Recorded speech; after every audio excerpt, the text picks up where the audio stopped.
ஆனால் இன்னும் அமைச்சர் பதவிகள் வந்து நிறைய பேருக்கு வந்து ஃபுல்ஃபில் ஆகாமல் இருக்குது. யார் யாருக்கு இன்னும் அமைச்சர் பதவிகள் போகும் அப்படின்ற மாதிரி. ஒருவேளை இந்த அதிமுகவில் வந்த எம்எல்ஏக்கள் வந்து அமைச்சர் பதவி கேட்கறதுக்கு வாய்ப்புகள் இருக்குமா? ஆனால் பட் கேட்கறது வாய்ப்புகள் இருக்கும்னு நான் நினைக்கிறேன். 2ஆம் கட்டமாக ஒரு 10 பேர் செலக்ட் பண்ணிட்டு இருக்காங்க. இன்னொரு 3ஆம் கட்டம் கண்டிப்பாக ஒன்று வரும். உங்களுக்கு எத்தனை அந்த அமைச்சர் வந்து விரிவாக்கம் செய்யப்படும். ஒருத்தருக்கு 2 பேருங்கும் போது வந்து, அதாவது 2 துறையை ஒருத்தர் கொடுக்கும்போது ஒருத்தருக்கு ஒரு துறை போதும் அப்படிங்கிற மாதிரி கொஞ்சம் பிரித்து கொடுக்க வாய்ப்புகள் இருக்கும். அவர்களும் கிட்டத்தட்ட அமைச்சர் பதவி கேட்ப ஒரு தகவல் வருது.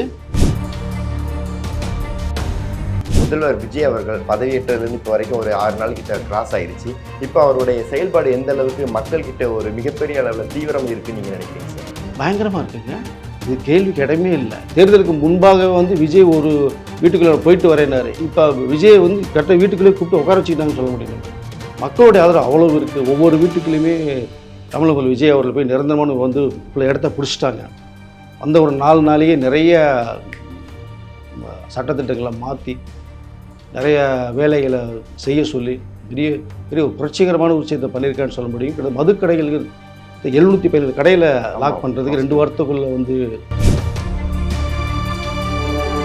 பெண்டிங்கில் போட்டு நீ எதுக்காவது அந்த லஞ்சம் வாங்குற செய்கிறதுக்காக செயல்படுத்துகிற மிகப்பெரிய நடவடிக்கை எடுக்கப்படுது. இப்போ எல்லா துறைக்குமே இவருடைய அந்த ஃபோர்ஸ், அந்த படை அமைக்கப்பட்டிருக்கு இல்லைங்களா, அது உண்மையிலேயே வந்து வரவேற்கத்தக்க விஷயமா இருக்குது. நிறையா விஷயங்கள் நிறையது ஒரு ஸ்பீடாக போய்கிட்டு இருக்கு. அதனால் ஒரு புது அரசியலை இதுவரைக்கும் பார்த்த அரசியல் வேற, களம் வேற, அரசியலுக்கெல்லாம் மாறிடும். அப்போ மக்களுடைய முதல்வனாக விஜய் அவர்கள் இருக்காங்க. எளிய மக்கள் தலைவனாக விஜய் அவர்கள் இருக்காங்க. மக்கள் இவருடைய முதலமைச்சராக விஜய் அவர்கள் இருக்காங்க.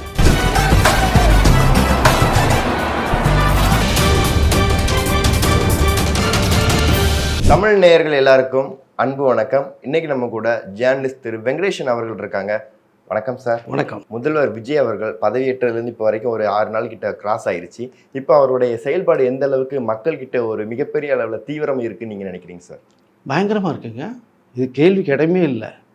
பயங்கரம் ரீச் ஆகிருக்கு. மக்கள் ஆதரவு இருக்குது. பெண்கள் மத்தியில் மிகப்பெரிய, அதாவது தேர்தலுக்கு முன்பாக வந்து விஜய் ஒரு வீட்டுக்குள்ளே போயிட்டு வரேன்னாரு. இப்போ விஜய் வந்து கரெக்டாக வீட்டுக்குள்ளே கூப்பிட்டு உட்கார வச்சுக்கிட்டாங்கன்னு சொல்ல முடியும். நம்ம மக்களுடைய ஆதரவு அவ்வளவு இருக்குது. ஒவ்வொரு வீட்டுக்குள்ளேயுமே தமிழக விஜய் அவர்கள் போய் நிரந்தரமான வந்து இப்போ இடத்த பிடிச்சிட்டாங்க. அந்த ஒரு 4 நாளையே நிறைய சட்டத்திட்டங்களை மாற்றி நிறைய வேலைகளை செய்ய சொல்லி பெரிய பெரிய ஒரு புரட்சிகரமான விஷயத்தை பண்ணியிருக்கான்னு சொல்ல முடியும். மதுக்கடைகள் 717 கடையில் லாக் பண்ணுறதுக்கு 2 வாரத்துக்குள்ளே வந்து உத்தரவிட்டிருக்காரு. கிட்டத்தட்ட ஒரு 50-100 கடைகள் மேலே லாக் பண்ணியாச்சு. முக்கியமாக இந்த ஹாஸ்பிட்டல், ஸ்கூல், காலேஜஸ் அண்டு நிறைய ஹோம், அது வீடுகள் இருக்க பகுதி, பஸ் ஸ்டாண்டு, மெயினாக நிறைய பெரிய ஊரில் பஸ் ஸ்டாண்டில் வந்து டாஸ்மாக் வச்சு தண்ணி அடிச்சுட்டு பண்ணுற கலாட்டாக்கெல்லாம் கொஞ்சம் நஞ்சம் இல்லை. பாட்டில் அப்படியே தூக்கி அடிக்கிறது, அப்படியே வாமிட் எடுக்கிறது, பஸ் ஸ்டாண்டில் உட்காரதுக்கு இடம் போட்டால் இவங்க வந்து படுத்துக்கிறது தண்ணி அடிச்சுட்டு வந்து ரொம்ப டார்ச்சர் கொடுமைகள். பஸ்ஸில் உட்காந்து ஸ்மெல்லு தாங்க முடியாது. திடீர்னு பஸ்ஸு குளிக்கும் போது இவன் வயிற்றுலேருந்து குலுங்கி வாமிட் எடுத்துருவான். இவ்வளோ ப்ராப்ளம்ஸ் இருக்குது பேசஞ்சர். அதெல்லாம் ஓரளவு இப்போ நிறைய பஸ் கண்டக்டர்ஸு, டிரைவர்லாம் பார்த்தா ரொம்ப வாழ்த்துக்கள் சொல்கிறாங்க. அதான் தமிழக முதல்வர் விஜய் அவர்களுக்கு. கடையில் உடனடியாக நீங்கள் எடுத்துகிட்ருக்கீங்க, இன்னும் எல்லா பஸ் ஸ்டாண்ட்லையுமே நீங்கள் எடுத்துருங்க அப்படின்றாங்க. ஸோ அதனால் அந்த ஒரு அறிவிப்பு மக்கள் மத்தியில் நிறைய வரவேற்பு பெற்றிருக்கு. அது இன்னும் மேலும் மேலும் கிட்டத்தட்ட இன்னொரு 6 மாதத்துக்குள்ளே ஒரு 1000 கடைகள் குறைக்கப்படுங்கிற விஷயம் இருக்குது. அதுக்காக வந்து ஐஏஎஸ் பண்ண கலெக்டர் நந்தகுமார் சம்திங் நினைக்கிறேன் அது.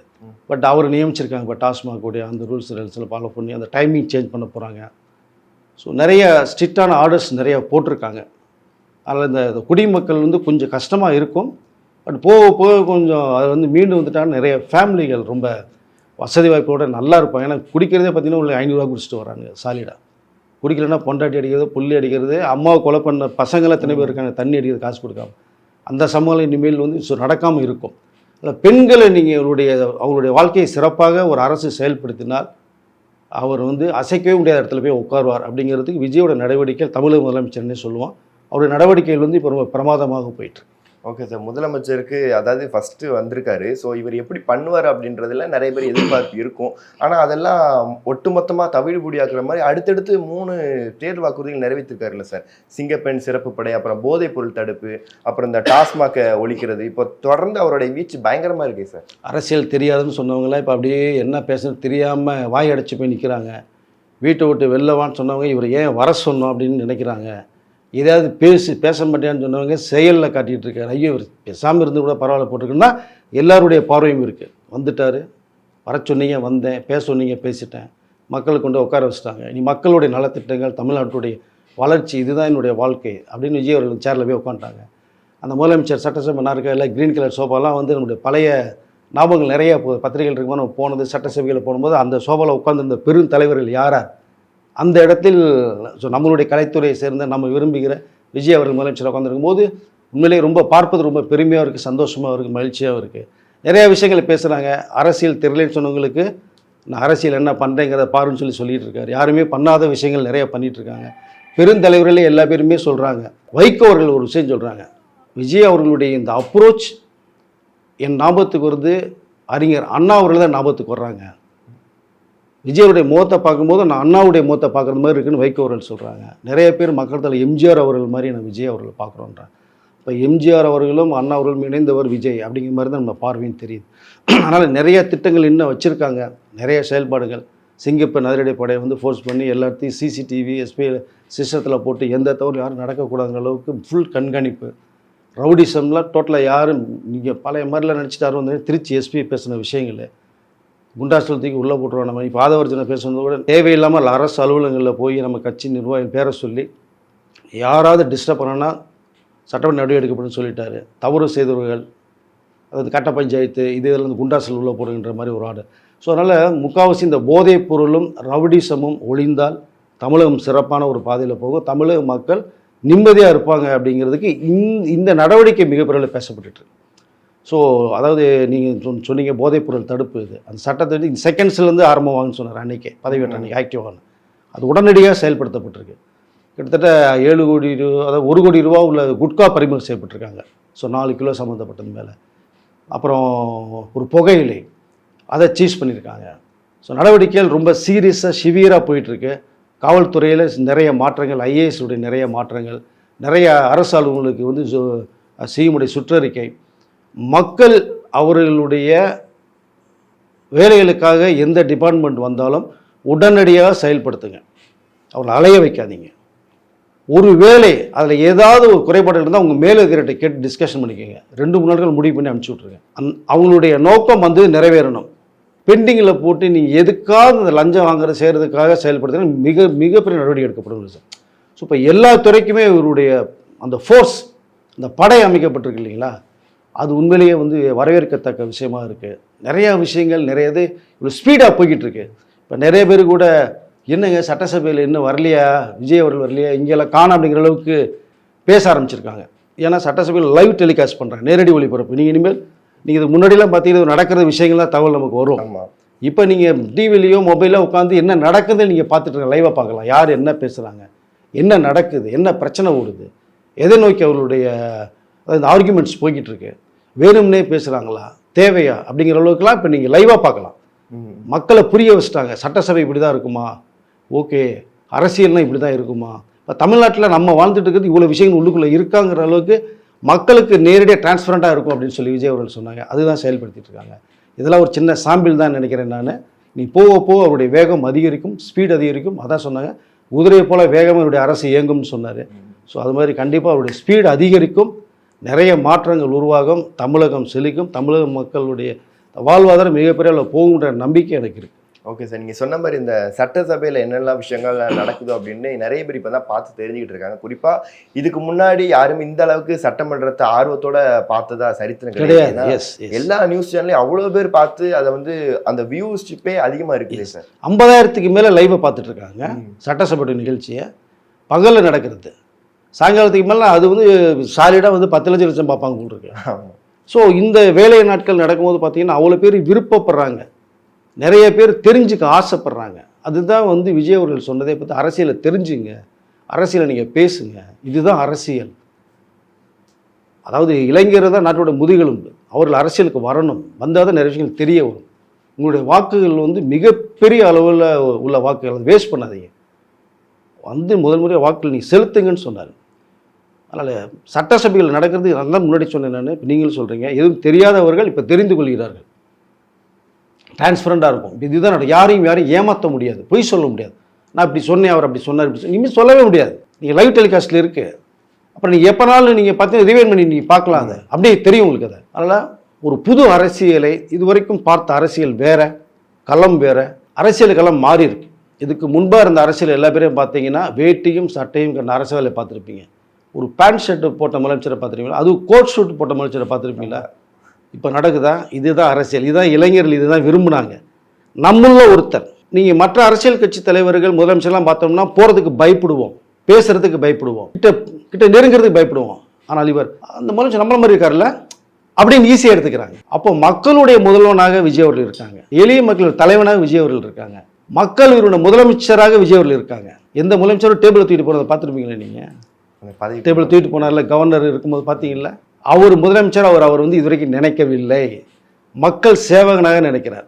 நீங்கள் தான் இங்கே உட்காந்துருக்கீங்கன்னு சொல்கிறார். இந்த சீட்டில் நான் உட்காரல, தமிழ்நாட்டுடைய 8 கோடி மக்கள் இந்த அதாவது என் உருவத்தில் உட்காந்துருக்காங்கன்னு சொல்ல வர்றார். அப்போது என்ன தேவை மக்களுக்கும் நாட்டுக்கும் தேவைங்கிறத மட்டும்தான் வந்து இப்போ அது ஃபுல்லாக கையில் எடுக்கிறார். இளைஞர்களுடைய வாழ்க்கை முக்கியங்கிறார். இந்த போதையில் போய் அழிஞ்சிடக்கூடாது, அவர்கள் சிறப்பான முறையில் படிக்கணும், வேலைக்கு போகணும், அந்த வாழ்க்கை உயர்த்தி காமிக்கணும். இப்போ இந்த போதை ஒன்று இருக்கிறதுனால, போதைப் பொருள் இருக்கிறதுனால தான் நிறைய அசம்பாவிதங்கள் நடக்குது, தவறுகள் நடக்குது. இதை ஒழிச்சிட்டோம்னா எல்லாமே கிட்டத்தட்ட எல்லாமே சேஞ்சஸ் வரும் அப்படிங்கிற ஒரு மிகப்பெரிய கண்ணோட்டம். அதனால் நம்ம அரசியல் களத்தை மாற்றிருக்காரு, அரசியல் இளைஞர்கள் அதை புரிய வச்சுருக்காரு, மக்களுக்கு தெளிய வச்சுருக்காரு. இதுதான் அரசியல், நீங்கள் எல்லா பேருமே வரலாம்ங்கிறத சொல்ல வச்சுருக்காரு அப்படின்னு தான் நான் நினைக்கிறேன். ரொம்ப சிறப்பாக செயல்பட்டு இருக்கேன். ஓகே, அது இன்னொரு பக்கம் இந்த எதிர்க்கட்சியோட செயல்பாடு, ஏன்னா ஆளுங்கட்சிக்கு வந்து ஈக்குவலாக அவங்களுமே ஸ்கோர் பண்ணிக்கிட்டு இருக்காங்க. ஒரு பக்கம் சட்டமன்றத்தில் பார்த்தா உதயநிதி அவர்கள் பயங்கரமான கேள்விகள்லாம் எழுப்புறாங்க. இன்னொரு பக்கம் கலைஞர் உரிமை தொகையை வந்து விஜய் அவர்கள், முதலமைச்சர் விஜய் அவர்கள் கொடுக்கறதா அவங்க சொல்கிறாங்க. ஏன்னா எங்களோட திட்டத்தை வந்து நீங்கள் கொடுக்கறது வந்து உண்மையிலேயே ரொம்ப பெருமையாக இருக்குது அப்படின்ற மாதிரி ஒரு பக்கம் இதுவாக இருந்தாலும் இன்னொரு பக்கம் விமர்சனமும் பண்ணுறாங்களே சார். இல்லை, அது விமர்சனங்கள் வரதாங்க செய்யும். நீங்கள் எப்போவுமே நீங்கள் வந்து எப்படின்னா, நீங்கள் ஒன்மேன் ஷோவாக போயிட்டு இருந்தீங்கன்னா உங்களுடைய உங்களுக்கே தெரியாது, இன்னும் கூட இருக்கிறவங்க சொன்னால் தான் தெரிய வரும். அப்போ உங்களை வந்து கேள்விகள் கேட்டால் தான் நீங்கள் வந்து இப்படி ஒரு கேள்வி வருதுன்னு அதுக்கு ஒரு பதில் ரெடி பண்ணுவீங்க. அப்படி தான் சட்டசபையும். அப்போ அதாவது இப்போ இருக்கிற எதிர்க்கட்சியை சேர்ந்தவர்கள் நிறைய கேள்விகளை கேட்க தான் செய்வார்கள். அது எல்லாமே நீங்கள் செயல்படுத்தா நோக்கத்தோடு இருந்ததுன்னா நீங்கள் செயல்படுத்துனீங்கன்னா மக்கள் மத்தியில் வேறு மாதிரி போகும். நீங்கள் அதாவது உடனடியாக விஜய் அவருடைய ஸ்டெப் இமிடியேட்டாக எடுத்துகிட்டு இருக்காங்க. டைரியில் நோட் பண்ணிக்கிறேன் என்ன நான் பேசுகிறாங்கிறத அக்செப்ட் பண்ணிக்கிறாரு. இவருடைய செயல் திட்டங்களை மற்ற எதிர்க்கட்சி தலைவர்களும் மற்ற அரசியல் தலைவருமே அக்செப்ட் பண்ணுறாங்க, பாராட்டுறாங்க. அந்த ஜோதிடரை போட்டது ஒரு விஷயம், சட்டசபையில் மிகப்பெரிய வாக்குவாதம் நடந்தது. கேப்டன் உடைய மிஸ்ஸஸ் பிரேமலதா விஜயகாந்த் அவர்களுடைய நிறைய கோரிக்கைகளை வச்சாங்க, மற்ற சிபிஐ அவர்களும் வச்சாங்க, தமிழ் சார் அவர்களும் வச்சாங்க, வன்னியரசு அவர்களும் வச்சாங்க. உடனடியாக பார்த்தாரு, ஓகே இப்படி ஒரு கேள்வி வருது அவங்க மனசில், ஓகே டக்குன்னு அந்த போஸ்ட்லேருந்து தூக்குனாரா இல்லையா உங்களுக்கு? வித்தின் 2-3 ஹவர்ஸில் முடிச்சார மேட்ரை. அப்போது எல்லாருடைய அந்த எண்ணங்களையும் புரிந்து கொள்கிறார் விஜய் அவர்கள். நீங்கள் சொல்கிறதே நான் கேட்குறேன், நான் நினைக்கிறதையும் மக்களுக்கு செய்கிறேன். அப்போது எல்லாமே சேர்ந்து ஒரு விஷயத்தை பண்ணோம்னா தமிழ் மிக சிறப்பான முறையில் போகும். இது வரைக்குமே எனக்கு தெரிந்து கிட்டத்தட்ட 60 வருடங்களாக 2 கட்சிகள் மாறி மாறி ஆட்சி புரிந்தது. இந்த 2024க்கு பிறகு ஒன்று ஆளுங்கட்சியில் இருப்பாங்க, எதிர்கட்சியில் இருப்பாங்க, மாறி மாறி. இப்போ தலைகீழாக மாறி 2024 2 பேருமே எதிர்கட்சி வரிசையில் உட்காந்துருக்காங்க. இது எப்படி சொல்கிறது? இந்த ஒரு பெரிய மாற்றம் இதனால் வந்தது உங்களுக்கு. மக்கள் ஏதோ மாற்றத்தை எதிர்பார்த்து காத்துக்கிட்டே இருந்தாங்க. அங்கே வந்தார் விஜய் அவர்கள், தூக்கி உட்கார வச்சுட்டாங்க. இப்போ 2 பேருமே எதிர்கட்சி, ஆளுங்கட்சியும் எதிர்கட்சியாக இருந்தவர் 2 பேரும் எதிர்கட்சியில் உட்காந்துருக்காங்க போது, அப்போ இங்கே விஜய் அவர்கள் ஆளுங்கட்சியாக உட்காந்துருக்காங்க. அப்போ கேள்விகள் நிறைய வரதான் செய்யும். அதை உடனே கேட்குறாரு, புரிஞ்சுக்கிறாரு, செயல்படுத்துகிறார். அது மேலே எல்லாரும் பாராட்ட ஆரம்பிச்சிட்டாங்க. இப்போ அந்த பண்டிட்டை தூக்குனதுக்கு அப்புறம் இதே பிரேமலதா மேடம் கூட நிறைய வந்து வாழ்த்துக்களை சொன்னாங்க இல்லையா? அந்த கோரிக்கையில் வச்சவர்களும் வாழ்த்துக்களை சொன்னாங்க. ஸோ அப்போ எல்லாத்தையுமே செயல்படுத்துறதுக்கு ரெடியாக இருக்கிறார். அவருடைய நோக்கம் வந்து தமிழகத்தையும் மக்களையும் சிறப்பான இதில் கொண்டு போய் வைக்கணுங்கிற ஒரே நோக்கத்தில் செயல்படுறார். அதனால தான் எல்லா தலைவருமே பார்த்தது. அவர் போய் இந்திய அரசியல் வரட்டில் இந்த சமூகம் நடந்ததுன்னு கேள்விப்பட்டிருப்பீங்களா? எல்லாத்தையும் வீட்டில் போய் பார்த்தார், பொக்கை கொடுத்தார், சாலையை பொறுத்தினார். அதே மாதிரி அவர்களும் செலுத்தினாங்க, வந்தார். இப்படி ஒரு அரசியல் தலைவர் இதுவரை நான் பார்க்கவில்லைன்னு 50 வருட பழுத்த அரசியல் அனுபவசாலி தலைவர்கள் சொல்கிறாங்க இந்த விஷயத்தை. விஜய் அவர்களுடைய வயசே 52, 50 வருடமாக அரசியல் அனுபவத்தை பெற்றவர்கள் இந்த விஷயத்தை சொல்கிறாங்க. இந்த பக்குவம் விஜய் அவர்களுக்கு மிகப்பெரிய ஒரு முன்னேற்றத்தை தரும் அப்படிங்கிறாங்க, தன்னோட வாழ்த்துக்களை சொல்கிறாங்க. அதில் எல்லாத்தையுமே, ஆனால் இந்த தமிழ்நாட்டில் சிறப்பான வளர்ச்சிக்கு எது தடையாக இருக்கோ அதுக்கெல்லாம் நான் வந்து கண்டிப்பாக கேட்பேன். என்னுடைய செயல்பாடுகள் இருக்கும், சந்தித்தது வாழ்த்துக்கள் பெற்றது வேற, இந்த நடவடிக்கைகள் வேறு மாதிரி தான் இருக்கும் அப்படிங்கிறத அவர் சொல்கிறார். அப்படிங்கும்போது சிறப்பான முறையில் செயல்படுத்தணும், அதற்கு எல்லா பேருமே உறுதுணையாக இருக்கணும் அப்படிங்கிறத நான் சொல்லிக்கல நான் விரும்புகிறேன் சார். ஓகே, நீங்கள் சொல்லி இந்த மாதிரி எல்லா தலைவர்களையும் பார்த்தாரு, ஆனால் அந்த எடப்பாடி அவர்களை பார்க்கல அப்படின்ற மாதிரி நிறைய பேர் விமர்சனம் வச்சுட்டு வராங்க இல்லையா? இல்லை, அதுக்கு சில கட்சிகள் சார்பாக நிறைய விஷயங்கள் இருக்கலாம், அது ரொம்ப உள்ளுக்குள்ளே போக முடியாது. ஏன்னா இவர் விருப்பப்பட்ட தலைவர்களை போய் நேரடியாக பார்த்தாங்க. சில பேர் அவர் இபிஎஸ் ஐயா அவர்கள் நீ போய் பார்க்கணுன்னு சொன்னாங்க, பார்க்கவில்லை. ஒருவேளை அடுத்த வாரம் கூட பார்க்கலாம், சொல்ல முடியாது நம்ம. அதனால் உள்ளுக்குள்ள சில தேர்தலுக்கு முந்தைய அந்த பிரச்சாரம், மக்கள்கிட்ட போய் அந்த வாக்குகள் கேட்டு யார் ஆட்சி அமைக்க போகிறாங்க அப்படிங்கிற சூழ்நிலை இருக்கும்போது எல்லாம் ஒருத்தர் கடுமையாக விமர்சனம் செய்துட்டு நம்ம பார்த்துருப்போம்.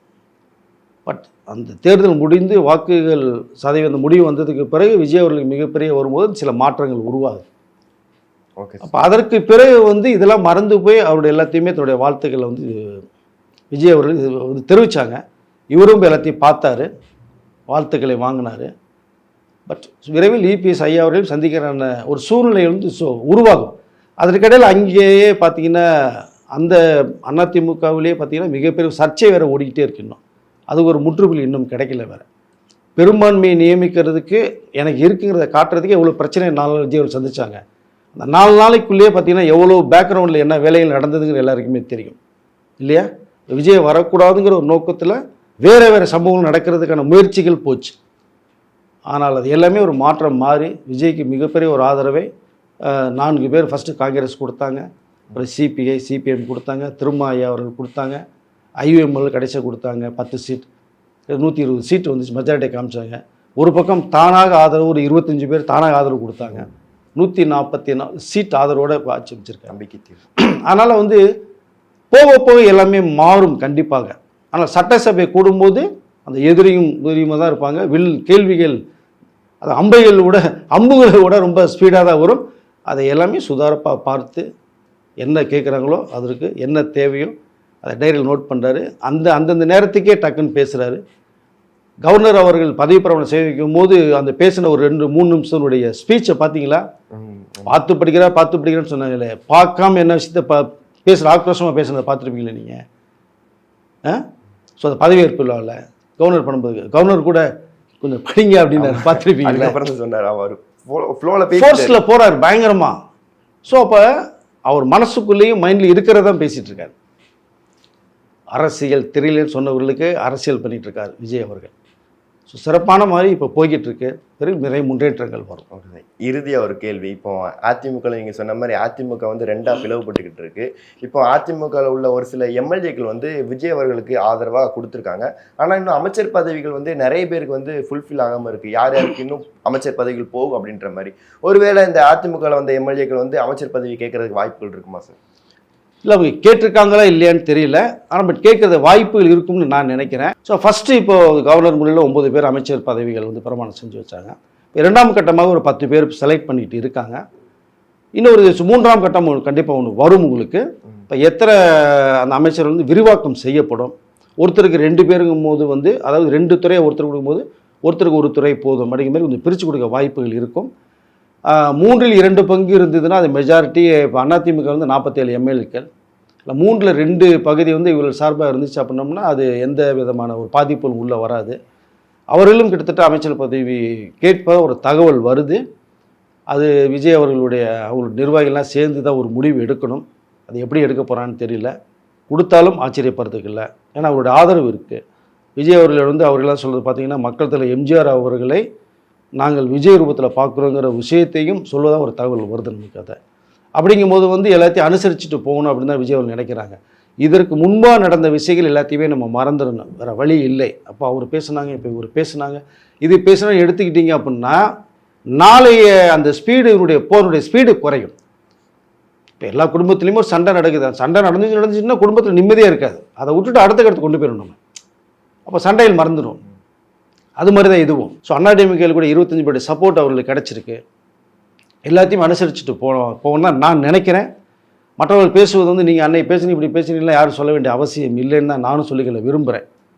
தமிழகம் நல்லா சிறப்பாக இருக்கிறோம்னா சேர்ந்து கைத்தறினா சிறப்பாக இருக்கும். பார்க்கலாம் விஜய் அவர்கள் முதலமைச்சர் பதவியிடமும் நிறைய மாறுதல் நிறைய உருவாகி இருக்கு, ஆதரவு நிறைய பெருகி இருக்கு. என்ன நடக்க போகிறதுங்கிறத கொஞ்சம் பொறுத்திருந்து நம்ம பார்க்கலாம். ஓகே சார், கண்டிப்பாக சார், பொறுத்திருந்து பார்ப்போம். உங்களோட நேரத்துக்கு ரொம்ப நன்றி சார். நன்றி.